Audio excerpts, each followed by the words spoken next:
Você tem algum problema de saúde conhecido? Eu tenho sinusite. E usa algum remédio para isso? Eu passo Sorine adulto. Com que frequência? Todos os dias.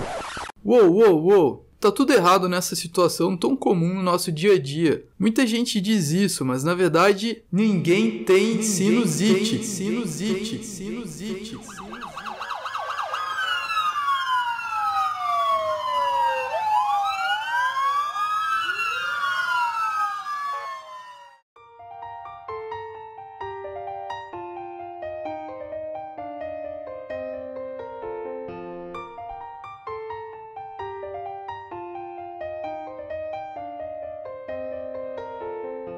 Seios paranasais. Seios do latim sinus, cavidade, para, adjacente, e naso, referente ao nariz. Seios paranasais, cavidades adjacentes ao nariz. Como algumas dessas cavidades ficam nos ossos da face, elas são também às vezes chamadas de seios da face, mas nem todos ficam realmente na face, e por isso o termo seios paranasais é mais adequado. Enfim, ite, inflamação. Sinusite, inflamação nos seios paranasais. Mas olha só que coisa curiosa. Se eu for aqui no Whitebook e procurar sinusite, ele me sugere primeiro ler sobre rinite alérgica e em seguida sobre rinocinusite. E o Whitebook tem mesmo razão ao sugerir essa ordem de prioridades. Rino é um prefixo que vem do grego e significa o mesmo que naso, ou seja, referente ao nariz. Rinite, então, inflamação no nariz, ou mais especificamente no interior da cavidade nasal. E rinocinusite, uma inflamação que engloba tanto a cavidade nasal quanto os seios paranasais, o que é um termo bem interessante, porque de fato é bem comum acontecer uma inflamação exclusiva da cavidade nasal, uma rinite, mas é muito difícil alguém ter uma inflamação só dos seios paranasais, uma sinusite pura, sem ter também uma rinite, e portanto o termo mais adequado na maioria dos casos é rinocinusite. Mas não é por isso o título desse vídeo, Ninguém tem sinusite, não é para dizer que o correto é rinocinusite, e era isso, haha, salsifufu, pegadinha do malandro. Não, eu só quis explicar o termo mais adequado para mais uma vez reforçar, ninguém tem rinocinusite. A maioria dos autores reconhece 4 tipos de rinocinusite, no que diz respeito à ocorrência e duração dos sintomas. A aguda, quando dura menos que 4 semanas, ou seja, menos que um mês. A subaguda, de 4 a 12 semanas, entre 1 e 3 meses. A crônica, quando dura mais que 12 semanas, ou mais que 3 meses. E a recorrente, que é quando a pessoa tem pelo menos 3, ou pelo menos 4, dependendo da fonte, quadros de rinocinusite por ano, apresentando resolução completa entre eles, ou seja, ela chega a ficar completamente assintomática entre uma e outra.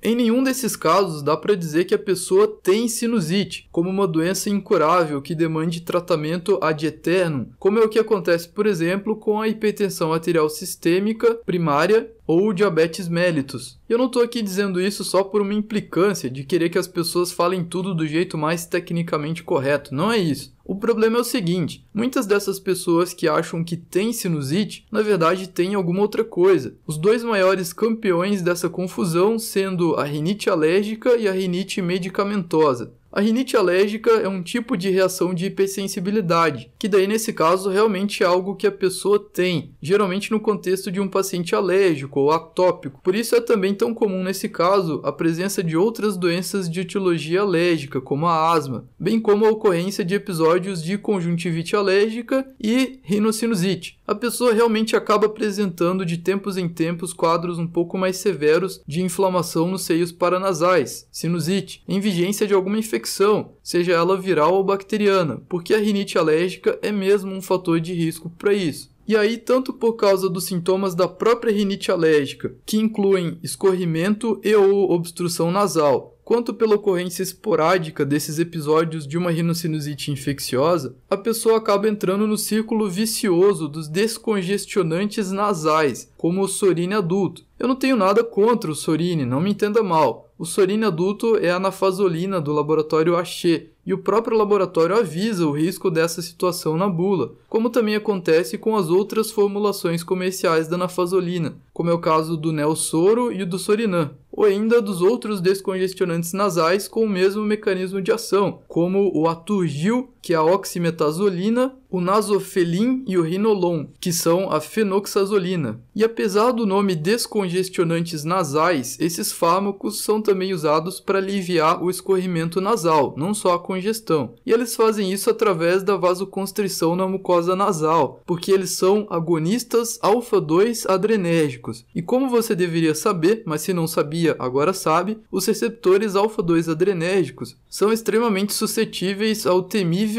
efeito rebote, significando que se a pessoa usa o fármaco por muito tempo, nesse caso em geral por mais que 5 dias, e em seguida para abruptamente, o problema não só volta, como volta pior do que era antes. E o que a pessoa faz? Usa mais descongestionantes nasais. E assim temos o início de uma rinite medicamentosa, que muitas vezes pode coexistir com um quadro de rinite alérgica. Tanto na rinite alérgica quanto na rinite medicamentosa, o tratamento correto se baseia na limpeza adequada das secreções acumuladas na cavidade nasal, com uso de solução salina nasal, soro fisiológico, e também no uso de corticoides nasais, como a budesonida, a beclometasona e a triancinolona. A questão é que todo mundo teme os efeitos adversos sistêmicos dos corticoides, como a imunossupressão e o ganho de peso. Mas nesse caso de um corticoide tópico nasal, isso não é um problema tão grande, considerando, claro, que o paciente faça uso de doses adequadas, o que demanda a prescrição de um médico que tenha examinado o paciente, e não algo indicado por um balconista de farmácia, que é quem geralmente indica